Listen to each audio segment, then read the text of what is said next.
Bonjour et bienvenue dans Dédicto, l'émission petit format de Politicon qui présente en bref un classique des sciences humaines. Aujourd'hui, l'éthique protestante et l'esprit du capitalisme de Max Weber.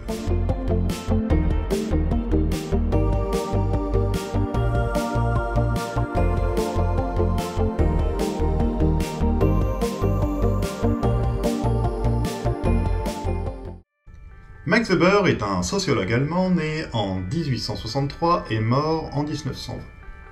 Il est né dans une riche famille bourgeoise. Son père, élu au Parlement allemand, le Reichstag, côtoie de nombreux intellectuels et de nombreux hommes politiques.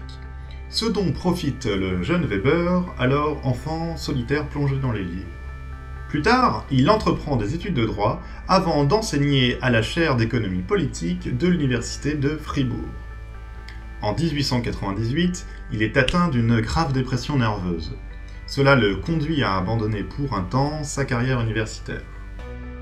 De 1900 jusqu'à sa mort brutale en 1920, Max Weber aura eu le temps de produire une œuvre considérable qui influencera énormément la vie intellectuelle du XXe siècle.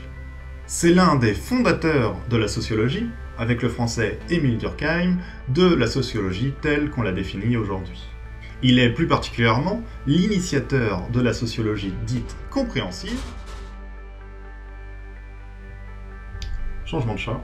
Il est donc l'initiateur de la sociologie compréhensive qui vise à comprendre les sociétés humaines à partir du sens, des motifs, des valeurs que les êtres humains donnent à leur action. Il s'agit de partir donc des histoires des individus, de leur point de vue, pour comprendre le fonctionnement de la société. Le livre L'éthique protestante et l'esprit du capitalisme, en allemand Die protestantische Ethik und Die protestantische Ethik und der Geist des Kapitalismus. Merci, synthèse vocale. Le livre de Weber paraît donc en 1904 et en 1905 dans une revue spécialisée. Pour resituer un peu le contexte historique, à cette époque, l'Allemagne est encore un empire, le second du nom, dirigé par Guillaume II qui abdiquera en 1918 à la fin de la Première Guerre mondiale. Quel est donc l'enjeu du livre ? Eh bien, c'est l'explication de l'émergence de la forme moderne du capitalisme à partir d'un terreau religieux qui est celui de la réforme protestante. Le livre L'éthique protestante et l'esprit du capitalisme est divisé en deux chapitres. Dans le premier chapitre, intitulé « Le problème », Weber remarque que c'est au même siècle, le XVIe, que à la fois la réforme protestante et la forme moderne du capitalisme vont se développer. Fort de ce constat, Weber cherche à expliquer cette corrélation. Pour ce faire, il part d'abord de ce qu'il appelle l'esprit du capitalisme. Cet esprit peut être résumé par une phrase de Benjamin Franklin. « Souviens-toi que le temps, c'est de l'argent ». Par cette phrase, c'est un ethos qui se dégage. Un ethos, c'est-à-dire une manière d'être, une règle de conduite qui invite à faire fructifier son argent, mais sans en profiter. Il s'agit de gagner de l'argent avec rigueur, avec méthode. L'argent, ainsi que le travail, deviennent alors de véritables fins en soi. Cela devient ce que Weber appelle une vocation ou une profession. En allemand, le terme est Beruf. Comment une telle vocation a-t-elle pu naître et se diffuser ? C'est à cette question que répond le second chapitre de l'ouvrage, intitulé « L'éthique de la besogne dans le protestantisme ascétique ».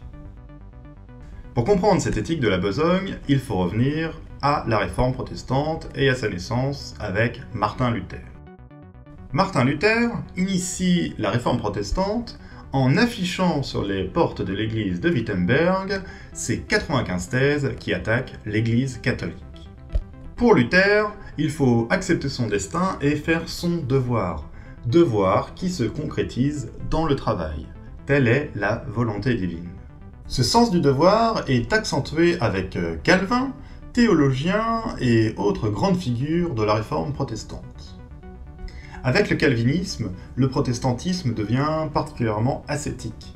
La vie doit être faite de travail et de pas grand-chose d'autre. On comprend cela à partir de la notion défendue par Calvin de prédestination. Pour Calvin, une partie de l'humanité est prédestinée par Dieu à être élue et une autre à être damnée. La partie élue pour aller au paradis et l'autre ira plutôt en enfer. Cependant, l'homme ne peut pas savoir s'il est un élu ou un damné. Il est seul avec sa conscience, face à Dieu, et plein de questions existentielles dont il ne peut trouver les réponses. Toutefois, le fidèle protestant cherche à savoir s'il est un élu ou un damné. Il cherche à trouver des signes de son élection. Comment peut-il donc trouver de tels signes ? Au contraire du catholicisme qui offre aux fidèles des possibilités de racheter sa conscience, le protestantisme ascétique n'en propose aucune. Il faut en quelque sorte la trouver en soi, dans ses efforts, dans son travail. En un sens, la réussite dans le travail est aussi le signe de l'élection divine. En effet, le travail semble être directement commandé par Dieu. Saint Paul dit bien dans la Bible, « Si quelqu'un ne veut pas travailler, qu'il ne mange pas non plus ». Weber remarque que par là, l'ascétisme religieux devient un ascétisme séculier. C'est le fameux thème du désenchantement du monde. Le salut n'est plus assuré par une intervention mystique, par la magie, par la grâce, mais par des choses tout à fait concrètes, comme le travail. Le travail scrupuleux, rationalisé, ascétique, conduit à la recherche du rendement et à la productivité. Avec l'ascétisme protestant, nous avons là les prémices d'une morale bourgeoise qui va accompagner le développement du capitalisme jusqu'au XIXe siècle. Enfin, il ne faut pas se méprendre sur la thèse de Weber. En effet, selon Weber, le capitalisme n'est pas seulement né du protestantisme. C'est l'un de ces facteurs qui ont permis son émergence et son développement. Dans l'ouvrage, toutefois, Weber a voulu étudier particulièrement ce facteur qu'il considère tout de même comme absolument essentiel.